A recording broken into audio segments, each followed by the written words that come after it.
विशुद्ध जैन पिपरई से पूछते हैं, पूज्य गुरुदेव के चरणों में कोटिशा नमन। दूसरे जानवर को बचाने के लिए दूसरे जानवर की हत्या हो तो उसमें क्या पाप और क्या दोष लगता है? देखो, गृहस्थ की भूमिका और मुनि की भूमिका में अंतर है। गृहस्थ को कई निर्णय ऐसे लेना पड़ते हैं जिसमें किसको बचाने में लाभ है, किसको नहीं बचाने में। मैं एक छोटा सा उदाहरण देकर के इसका समाधान करूंगा कि एक माँ गर्भवती है। डॉक्टर ने कहा है कि 2 में से 1 बचेगा और यदि 1 नहीं बचाओगे तो दोनों मरेंगे।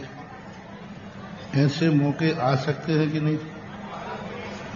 डॉक्टर कह रहा है कि दोनों बच नहीं सकते, लेकिन 1 को हम बचा सकते हैं, लेकिन दूसरा मरेगा नहीं, मारना पड़ेगा तब बचा पाएंगे।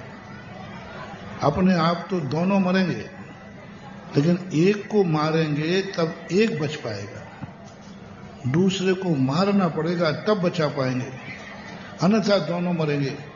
अब आपकी पंचायत सभा क्या निर्णय करती है? बोलो ना। अब डॉक्टर कह रहे भाई दूसरे को मारना पड़ेगा, तो भी नीति क्या कहती है? 1 को बचाना। मारना हमारा अभिप्राय नहीं है, हमारा 1 को बचाना अभिप्राय है। अब मान लीजिए आपको कीड़े पड़ गए फोड़े के अंदर, स्पष्ट कीड़े दिख रहे हैं। अब कीड़े निकालेंगे तो वो मरेंगे और नहीं निकालोगे तो व्यक्ति मरेगा। तो उस समय तुम अपना क्या फैसला करोगे? बचाओ। तो ये उदाहरण है। वहां हानि लाभ एक स्पष्ट नहीं कहा जा सकता। उस समय तात्कालिक निर्णय करो कि हानि लाभ क्या है। एक मुनिराज को बचाने के लिए शूकर को शेर के लिए मारना पड़ा था।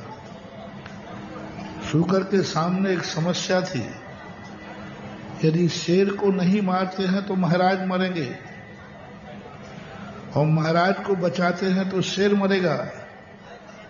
अब आप दोनों के सामने, आपके सामने खड़े हो, शेर को बचाओगे तो वो शेर महाराज को खाएगा, और महाराज को बचाओगे तभी जब शेर मरेगा। तो आप उस समय क्या फैसला करोगे? शूकर ने फैसला किया महाराज को बचाना जरूरी है, और उस पर शेर पर झपट पड़ा, शेर को मार डाला, स्वयं मर गया, 5वें स्वर्ग में जाके जन्म लिया।